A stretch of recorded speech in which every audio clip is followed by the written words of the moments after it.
അടിച്ചു പൊളിച്ച് നടക്കാൻ പറ്റുമോ? ഒരു കുഞ്ഞ് സ്വന്തം അനിയത്തിനും മനസ്സമ്മതത്തിന് പോലും വരാത്തവർ, പോകാൻ പറ്റാത്തവർ എൻ്റെ മുമ്പിൽ നിന്ന് കരഞ്ഞിട്ടുണ്ട്. വീട്ടിലെ മാതാപിതാക്കന്മാർ നോക്കി തറവാദം പിടി കിടക്കുന്നവരെ നോക്കണ്ടേ? തൂറി മുള്ളിയൊക്കെ കിടക്കോടെ. എന്തൊരവസ്ഥയാണ്. കൂടുതൽ ചിലവാകും. ഒരാളെ കെയർ ചെയ്യുമ്പോൾ കൂടുതൽ ചിലവാകും. അതാ പറയണത്. കൂടുതൽ 2 നേരെ കൂടുതൽ പറയണേ. കൂടുതൽ ചിലവാകുകയാണെങ്കിൽ എന്ത് ചെയ്യണം? ഞാൻ തിരിച്ചു വരുമ്പോൾ തന്നുകൊള്ളാം.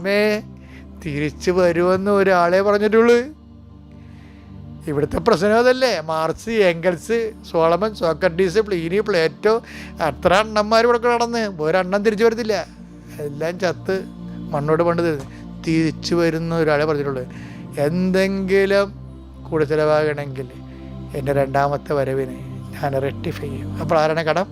അപ്പം കർത്താവിന് കടം കൊടുക്കണ പോലെയാണ് എൻ്റെ മകളെ, എൻ്റെ മകനെ, നീ ഒരു പാരിതോഷിക, ഒരു നന്ദിയില്ലാത്ത ഒരു ജോലി ഏറ്റെടുക്കണത് കർത്താവിന് കടം കൊടുക്കണ പോലെയാണ്.